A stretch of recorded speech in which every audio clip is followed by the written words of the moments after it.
My affectionful students, 11th and 12th class, pay attention in your book. Poem number 6 की तरफ ध्यान देते हैं बच्चों। छठवीं पोएम का नाम है ला वेल्डेम सेंस मर्सी। ला वेल्डेम सेंस मर्सी का मतलब होता है दया रहित स्त्री। जिस स्त्री के अंदर दया नाम की कोई चीज़ न हो, ऐसी महिला वो जॉन कीट्स लिख रहे हैं ला वेल्डेम सेंस मर्सी। इसके बारे में इन्होंने लिखा क्योंकि ये खुद इस तरह की महिला से पीड़ित थे और पीड़ित होने पर इन्होंने एक नोट लिख डाला और उसको नाम दिया, पोएम को नाम दिया ला वेल्डेम सेंस मर्सी। प्यारे बच्चों, एक योद्धा को संबोधित करते हुए कवि जॉन कीट्स ने कहा है कि एक योद्धा पड़ा हुआ है knight at arm. Knight at arm का मतलब होता है शस्त्रों से सुसज्जित योद्धा। नाइट एट आर्म, शस्त्रों से सुसज्जित योद्धा। वॉट मीन्स क्या? एल मीन्स परेशानी, दी मीन्स तुम्हें। अरे शस्त्रों से सुसज्जित योद्धा, तुम्हें क्या परेशानी है? तुम इतने बेचैन क्यों हो? और आप लोग जानते हो कितने भी बड़े बड़े बलंकारी वीर तपधारी हों, प्यारे बच्चों, स्त्री के आगे वो भी झुक जाते हैं। जॉन कीट्स लिख रहे हैं एलोन मीन्स अकेले, पेलली मीन्स पीले, लॉटरिंग मीन्स पड़े हुए हो। अरे योद्धा, तुम अकेले पीले क्यों पड़ रहे हो? द सेज है withered from the lake and no word sing. No word sing, कोई भी पक्षी, सिंग मीन्स गीत गुनगुनाना, कोई भी पक्षी तुम्हारे पास गीत नहीं गुनगुना रहा है। O what can ail thee knight at arm. अरे शस्त्रों से सुसज्जित योद्धा, तुम क्यों परेशान हो? तुम्हें क्या परेशानी है? सो मीन्स इतने, हजर्ड मीन्स दुखी, सो मीन्स इतने, व्यू वीगन मीन्स कष्ट से पीड़ित। आखिर तुम इतने दुखी और कष्ट से पीड़ित क्यों हो? This the squirrel granary is full. गिलहरी ने अपना पूरा हार बना लिया। द हार्वेस्ट डन, फसल पक चुकी है, लेकिन तुम इतने दुखी क्यों हो? अरे शस्त्रों से सुसज्जित योद्धा। इस योद्धा को संबोधित करते हुए कवि जॉन कीट्स ने लिखा कि आखिरकार तुम्हें इतनी परेशानी क्यों है? आगे उधर से जवाब मिलता है आई मैं सी देखता हूं लिली कुदुमनी ऑन दाई ब्रो, तुम्हारी भौं पर, मैं तुम्हारी भौं पर कुमुदनी की तरह चमकता हुआ पसीना देखता हूं। With anguish moist and fever dew. Anguish moist का मतलब बच्चों तुम्हारा शरीर पसीने से नम है। फेबर ड्यू तुम्हें बुखार है।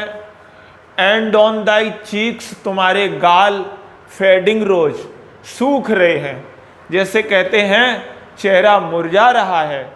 फास्ट विदर टू, बहुत ज़्यादा तुम्हारा चेहरा मुरझा रहा है।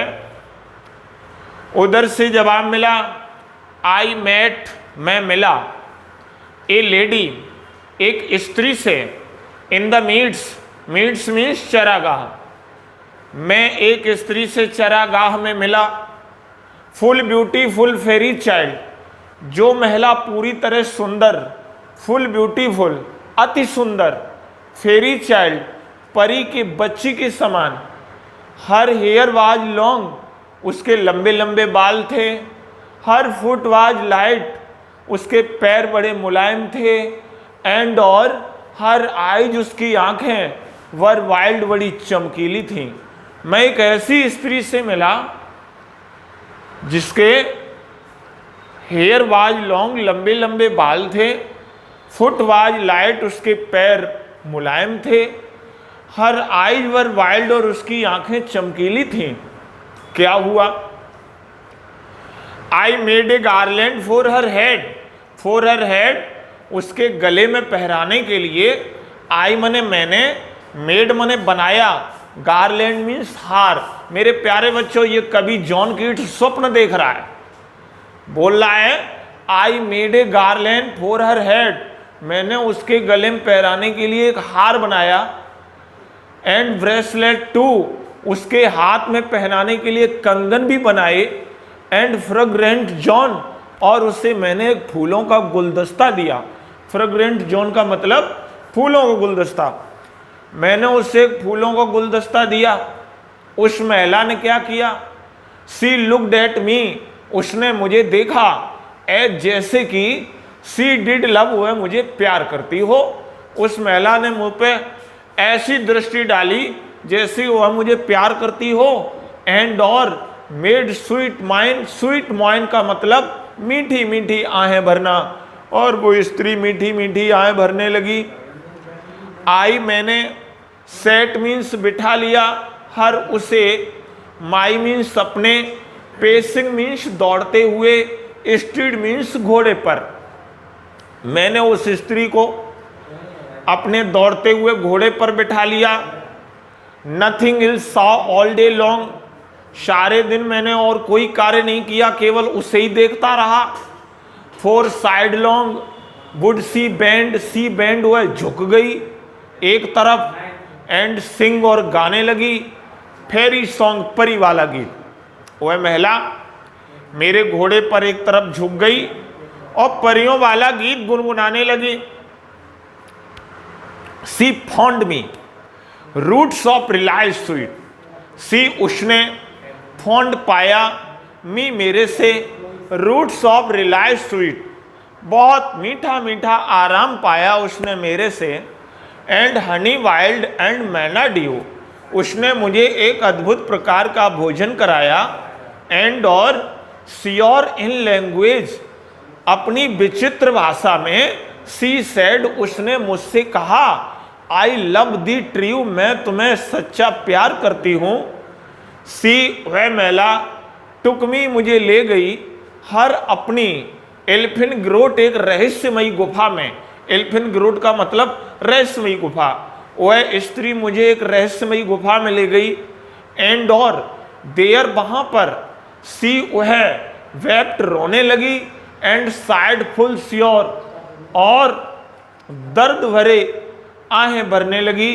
एंड और आई मैंने, सट मीन्स बंद कर दी, हर उसकी, वाइल्ड आई सेड आई, मैंने उसकी चमकती हुई दुख भरी आंखें बंद कर दी। विद किसिस फोर, उसको 4 बार चूम कर, 4 बार चूम कर मैंने उसकी आंखों को बंद कर दिया। एंड और देयर सी लुल मी एस्लीप, वहां पर उस महिला ने, लुल मीन्स लोरियां गाकर, मी मुझे, एस्लीप सुला दिया, उस महिला ने लोरियां गाकर मुझे सुला दिया। एंड और देयर आई ड्रीम, अब कवि जॉन कीट्स लिख रहा है, देयर आई ड्रीम, मैं स्वप्न देख रहा था। व्यू विटेड, उस स्वप्न से ही पीड़ित था। द लेटेस्ट ड्रीम, और ये अंतिम स्वप्न, आई एवर ड्रीम, इसी को देखकर मैं सदैव स्वप्नों में खोया रहा। On the cold hill side, बर्फीली पहाड़ी के किनारे, आई सॉ, मैंने देखा, पेल किंग्स एंड प्रिंसेस, पीले पीले राजा और राजकुमार, पेल बैरियर्स, पीले पीले पीले योद्धा, death pail were they all, वे सब पीले पीले मरे पड़े थे। दे क्राइड, उनमें ही से चिल्ला रहे थे, ए ला बेल्डेम सेंस मर्सी, ए दया रहित स्त्री, हथ दी इन थ्रेल, तुम मुझे यहाँ कांटों में छोड़ गई। आई सॉ, मैंने देखा, देयर उनके, स्टर्ब्ड लिप्स, सूखते हुए ओठों को, हरीड वार्निंग, गेस वाइड, और चेतावनी के रूप में पीसते हुए दांतों को देखा। एंड और आई अवॉक, में जागा, फाउंड मी, अपने आप को मैंने पाया, on the cold hill side, बर्फीली पहाड़ी के किनारे पड़ा हुआ। कवि लिख रहा है कि जब मेरी आंख खुली तो मैंने अपने आप को अकेला बर्फीली पहाड़ी के किनारे पड़ा हुआ पाया। एंड दिस इज वाई, और यही कारण है, आई सजर्न हियर एलोन, मैं यहां पर बिल्कुल अकेला पड़ा हूं, मैं यहां पर पड़ा पीला पड़ गया हूं। नो वर्ड सिंग, और मेरे पास कोई भी पक्षी गीत नहीं गुनगुना रहा है। उस स्वप्न में देखी हुई महिला से मैं बहुत दुखी हूं। और आगे आप देखेंगे बुलेटिन नंबर अगले में, इसे अच्छे से पढ़ें।